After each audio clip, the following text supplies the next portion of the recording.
saw something very interesting around a reality TV show that you're starting. And I'm hoping we can start there because there's not been one guest I've had on the show that is doing a reality TV show. And I am like, that's a guilty pleasure of mine. So can we go into like, what are you doing in this space? Why? Tell me all the behind the scenes details. Yes. So contextually, I'm Alexa. I'm head of brand at Triple Whale.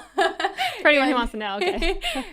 And Triple Whale has nothing to do with reality TV or production. But our CMO, before I was even hired, I started in May, had a crazy idea. And he was like, every time we watch reality TV shows, all those sponsorships, all those brands are, Coca-Cola, McDonald's, Burger King, et cetera.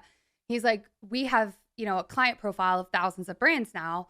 What if we, as a means to get them content and do something really cool for our business, spin up a reality TV show, feature creators within the e-commerce space. So essentially performance ad UGC creators live in a penthouse for 4 days and everything they eat, drink, and touch besides what came in the rented penthouse was a DTC product, one of our clients. And so we did it. It's currently, I think, September 7th, 2022.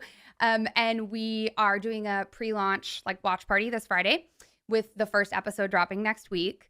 The episodes are around 15 minutes long. So it's 4 episodes in total. I think one is a little bit longer, maybe the closer. And it was super fun. It was also the craziest thing I've ever done in my life. I watched reality TV, and I think as much as we all call it a guilty pleasure, we kind of respectfully think it's a little bit like trash TV. It is the hardest thing in the world to actually do. You're just running around. Everything everyone is doing is effectively somewhat interesting at all times. We're not a company, like a cable company, right? So we're not NBC producing a TV show or MTV. We had a small film crew, an on-site director, myself producing, and it was just running around that's interesting, get that, make sure that's rolling, get that.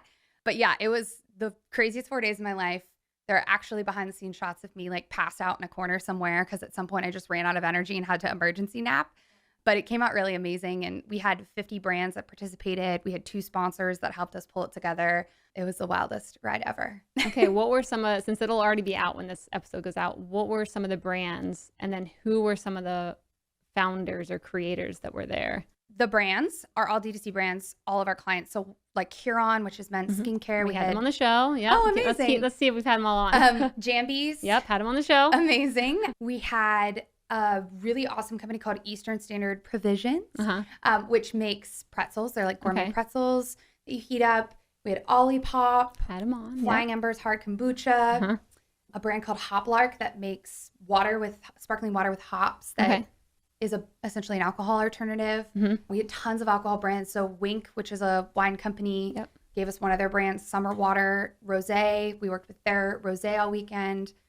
Literally 50 brands. I could keep going. That's some of the most fun brands. I mean, I'm thinking about some of these founders too. The Jambies guy, he's so much fun. A hoot. I mean, for anyone who wants to, go listen to his episode because he's just hilarious and funny. He's I don't know what I'm doing. I'm going to try and figure it out. Doing the best I can here. Super authentic. Love that. So you picked good people. Okay. And then they had all the products there. Yeah. So they shipped us all the products. We negotiated how to get their brand featured in things.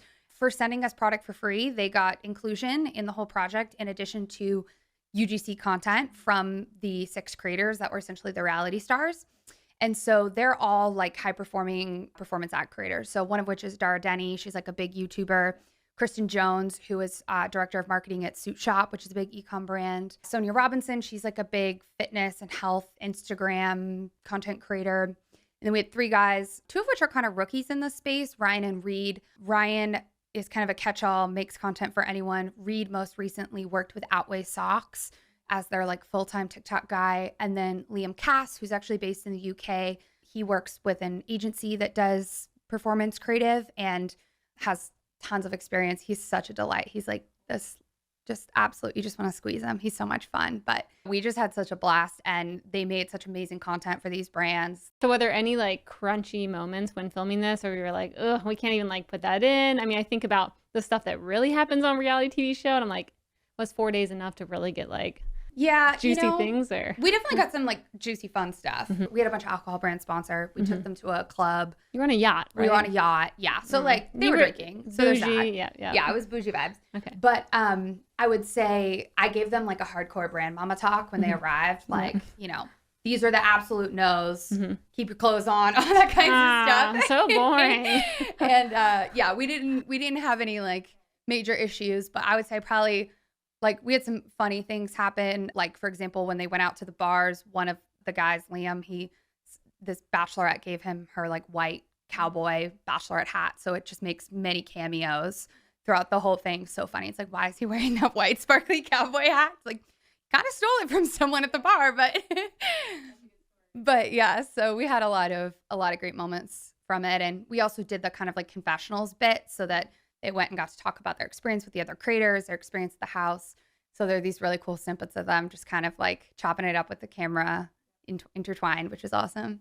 I'm thinking about it from your perspective or Triple Whale perspective. When thinking about doing this, like how did you think about KPIs or what are we trying to drive towards? Because I mean, we see it right now, like every brand's trying to become a media company, every media company is trying to become a brand. Everyone's trying to get into this branded content space.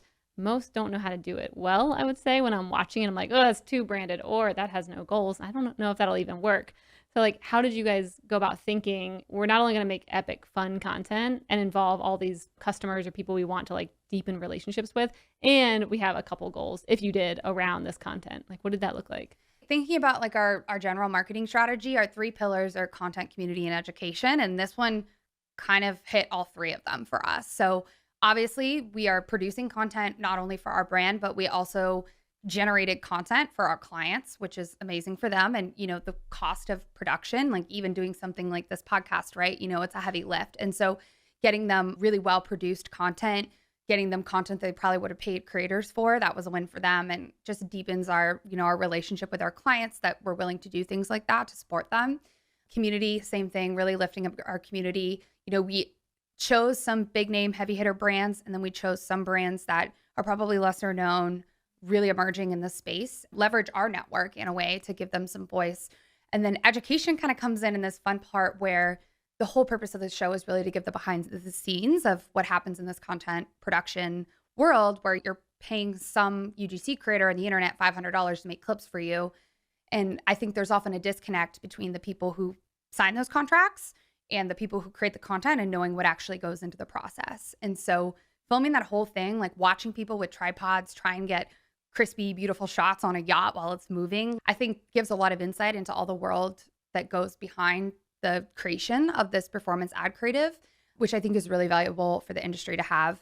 For our brand as a whole, in terms of KPIs, admittedly, like it was just a really fun, I don't want to say stunt, but like marketing play for us. We know that we are in this industry where e-commerce is a very young industry. Even some of the biggest brands that we have, you know, their founders are usually under 40. And so our whole philosophy with all things Triple Whale is like, keep it light, keep it fun. You don't have to use like a data platform and hate it. Like you can get a lot out of it and get access to a community and enjoy the design and the experience of it.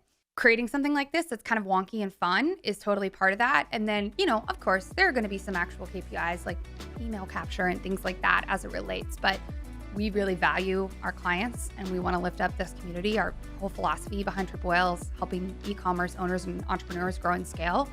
And this is just a really fun out-of-the-box lever for us to do that. Hey, thanks for watching. This segment was made possible by our friends at Salesforce Commerce Cloud.